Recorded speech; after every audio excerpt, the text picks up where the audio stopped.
Olá pessoal, tudo bem? Eu sou Douglas Rodrigues e este é mais um Poder Entrevista. O convidado de hoje é Luiz Carlos Moraes. Ele é presidente da Anfávia e veio comentar com a gente sobre os dados divulgados pela associação sobre como anda o setor automobilístico em meio à pandemia. Olá Luiz Carlos, muito obrigado por ter aceito o nosso convite. Olá, Douglas. Prazer em falar com você. A primeira pergunta que eu gostaria de fazer para o senhor é sobre o dado divulgado pela Anfávia de que a produção geral de veículos caiu 3,5% em fevereiro, na comparação com o mesmo período do ano passado.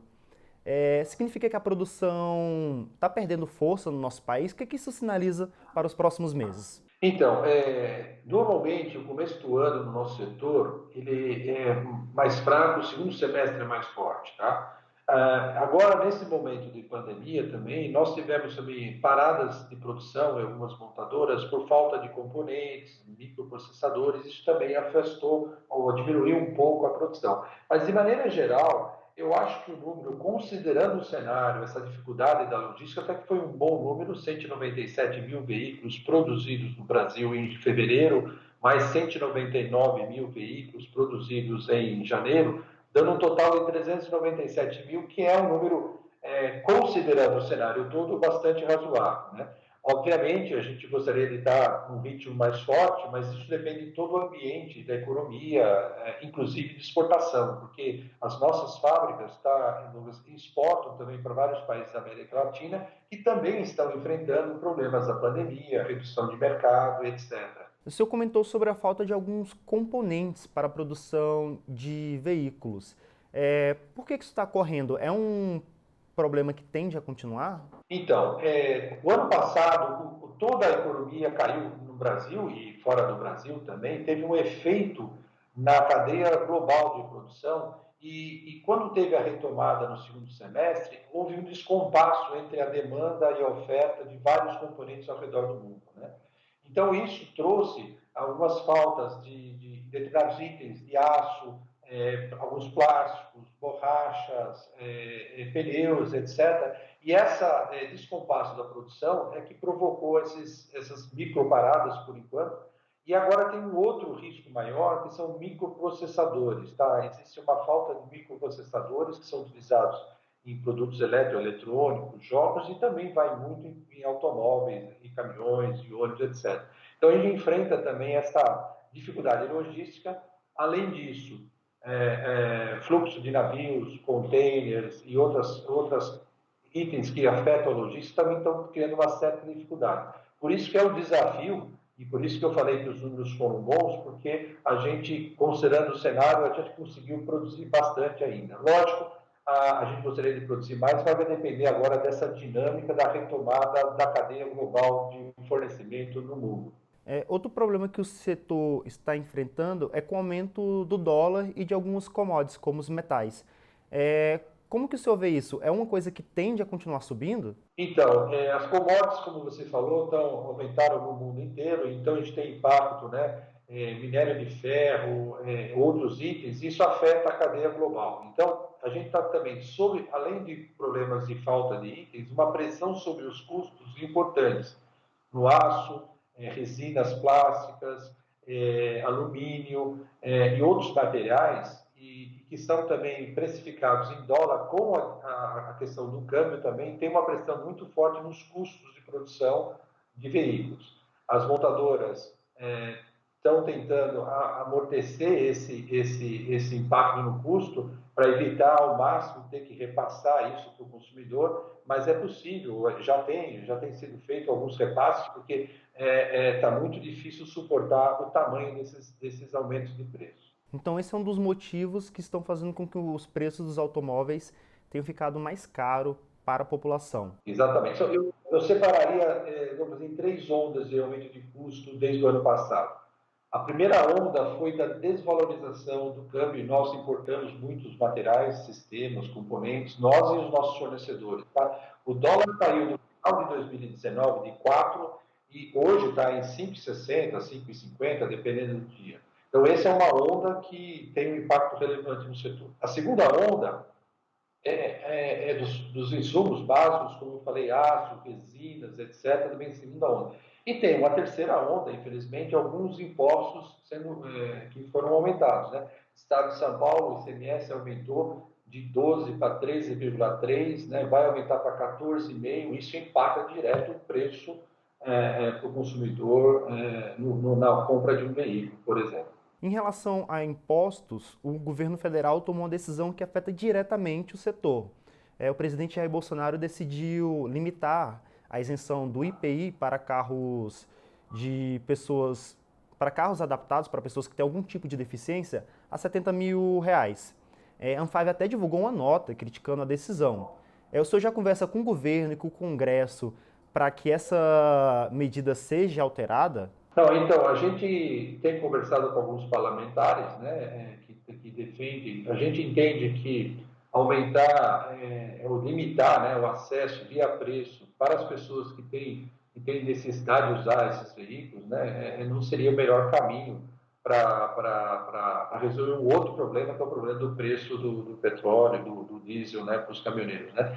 A gente entende que para resolver um problema criou um outro problema. Então, a gente entende que não deveria ter limitação de valor.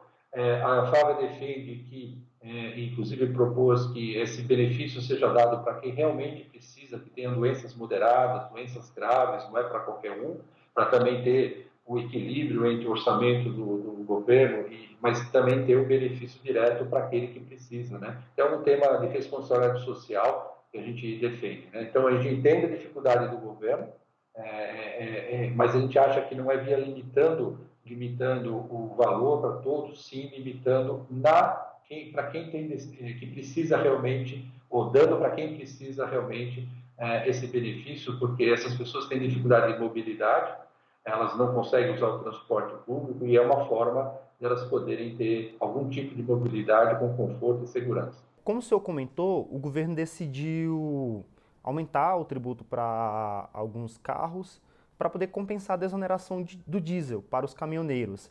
Qual outra medida o governo talvez poderia fazer que não tivesse impacto nesta outra ponta do setor? E o governo tem desonerado o diesel, mas só que o preço do combustível continua subindo. Qual seria talvez uma solução?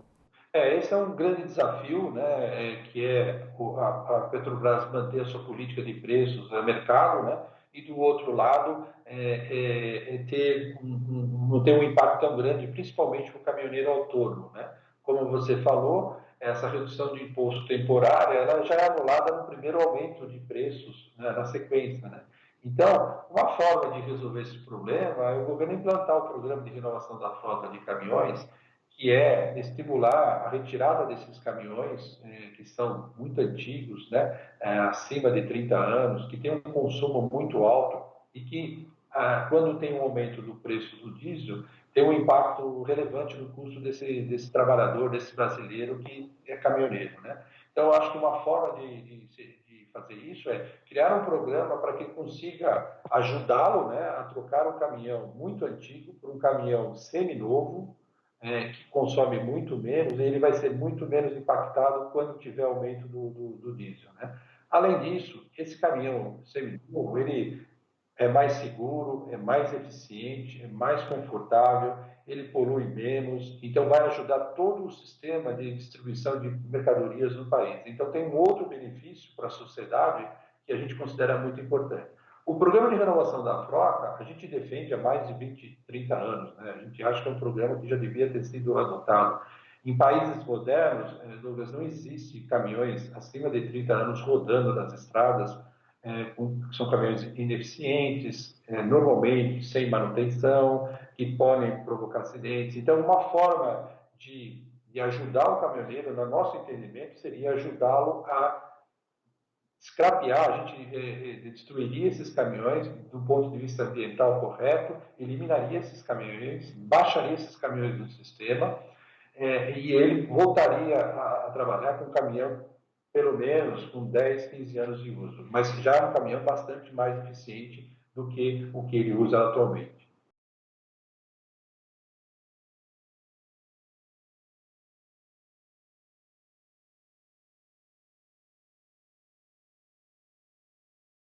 Sim, nós estamos junto com o governo, o Ministério da Economia, o Ministério da Infraestrutura, trabalhando na construção desse projeto. Tem uns avanços bastante importantes já, e a gente tem a esperança que esse programa possa ser aprovado e implantado esse ano para a gente dar um grande passo nessa direção. É uma construção feita pela iniciativa privada, junto com o Ministério da Infraestrutura, o Ministério da Economia. A gente está bastante animado que isso possa ser feito em breve. Mas isso já pode ser feito neste ano? A gente está trabalhando nesse sentido, né, de tentar aprovar, publicar a programa de inovação ainda esse ano. Essa é a nossa expectativa. Mas o que que depende? O governo, porque você tem que ter alguns cuidados aí, Douglas, é o seguinte, você tem que tirar esse caminhão do mercado, destiná-lo para ser destruído, né, eliminado, né, com todos os cuidados ambientais. Você tem que emitir um certificado para esse caminhoneiro, com base no qual ele pode comprar um caminhão seminovo em condições financeiras aceitáveis, né? Então tem baixar a documentação do Detran, tem vários aspectos que têm que ser implementados, a exemplo de outros países. É nesse sentido, né, que a gente está trabalhando. E agora eu gostaria que o senhor comentasse um pouco sobre um caso que teve bastante atenção da mídia no começo do ano, que foi o anúncio da Ford de sair do nosso país, no caso, acabar com a produção de veículos aqui no Brasil, mas a empresa vai continuar vendendo veículos aqui. Só que outras montadoras também estão anunciando investimentos aqui no nosso país. Qual a tendência das montadoras tirarem algumas fábricas ou apenas uma mudança de uma única empresa? Como o senhor vê isso? Então, Douglas, aqui, a indústria automobilística tem uma característica de fazer investimentos em 4 ou 5 anos. Nosso setor tem sempre lançamento de veículos, de novas tecnologias, produtos novos, com regras novas de segurança, ou de emissões, ou de melhoria de consumo de combustível, etc. E no futuro próximo, a gente vai ter muito investimento na direção da eletrificação, ou na direção de veículos autônomos, ou na direção de veículos conectados. Tem muito investimento na indústria automobilística mundial. Então, a quantidade de investimentos é muito alta. Então, algumas montadoras estão atentas ao país que oferece as melhores condições, né, econômicas, ambiente de negócios, etc. Então, a gente tem observado algumas empresas anunciando um ciclo, porque ela está naquela fase que precisa anunciar um novo ciclo para fazer esses investimentos que eu mencionei. Outras estão na fase final, por isso que você vê empresas anunciando e outras ainda não, que depende do momento que ela está, né? Normalmente tem empresa que está no meio do ciclo, que já foi anunciado há 2, 3 anos atrás, e tem empresa anunciando um ciclo novo de mais 4, 5 anos. Então, isso é uma coisa normal no nosso setor. O que a gente tem procurado falar, no sentido de Brasil, é que o Brasil precisa ser um país do ponto de vista de custos, regulatório, segurança jurídica, ambiente de negócios, mais favorável para a gente ter mais chances de atrair esses investimentos do setor automobilístico, trazer esses investimentos para o Brasil. A indústria automobilística, ela está em todos os países do mundo, então, com a crise da pandemia, existe uma ociosidade em todos os países do mundo. Então, o país que tiver melhor ambiente de negócio, condições mais favoráveis, é que vai atrair investimentos da indústria. Né? Então, por isso que a gente vê com preocupação no custo do Brasil, tem feito bastante sugestões para melhorar a redução do custo do Brasil, para a gente ter mais chance de atrair investimentos. O senhor já citou que uma das formas de reduzir esse custo do país seria por meio da reforma tributária. O senhor acha que esse caminho tende a ser seguido pelo Congresso nos próximos meses ou essa reforma, infelizmente, vai ficar para depois? Não, a gente espera que não fique para depois.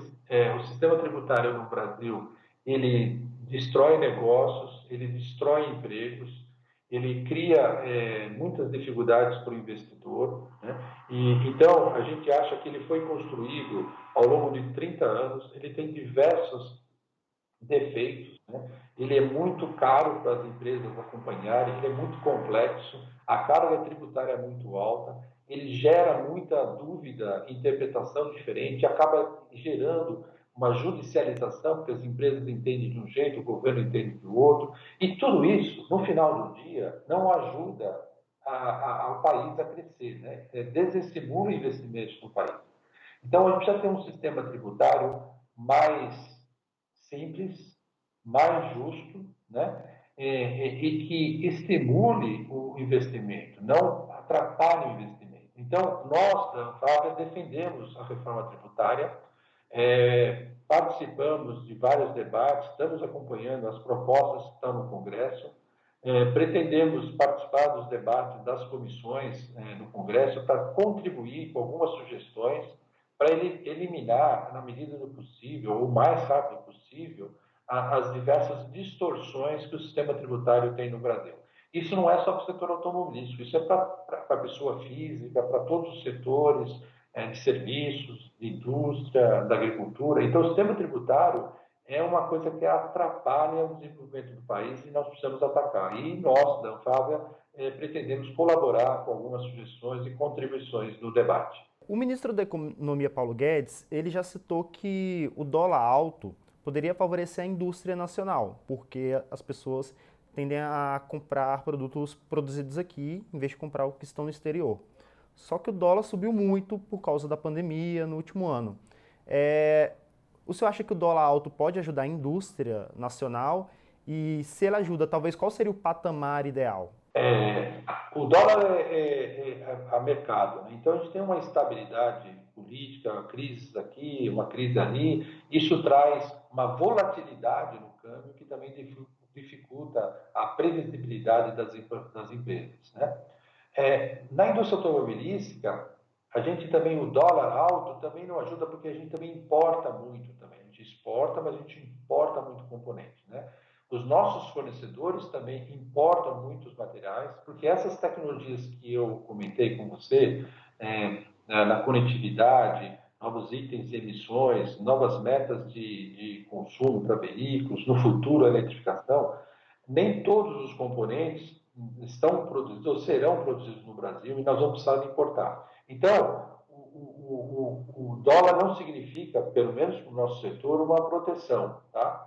E nas exportações, seria o contraponto, poderia ajudar, sem dúvida também. Ajudaria, porque você está recebendo mais reais por conta daquele veículo exportado. No entanto, a gente também tem custos, né, Brasil, o custo Brasil que ameniza ou dificulta isso, e os países na América Latina, onde é o maior mercado da indústria automobilística, também estão passando pela pandemia, estão com dificuldades no mercado, os mercados estão caindo, e no nosso setor existe uma sociedade global. Então, quando eu sou um montador aqui no Brasil, eu vou competir com a minha matriz também, eu vou competir com outras plantas da minha empresa que podem estar na China, na Coreia, ou seja, quem vai exportar para aquele determinado país da América Latina vai ser o país que tem a melhor competitividade, condições mais atrativas para poder vender naquele mercado. Então, na exportação, a gente tem dificuldades de aproveitar o dólar por conta desse custo, por conta da sociedade global no mundo,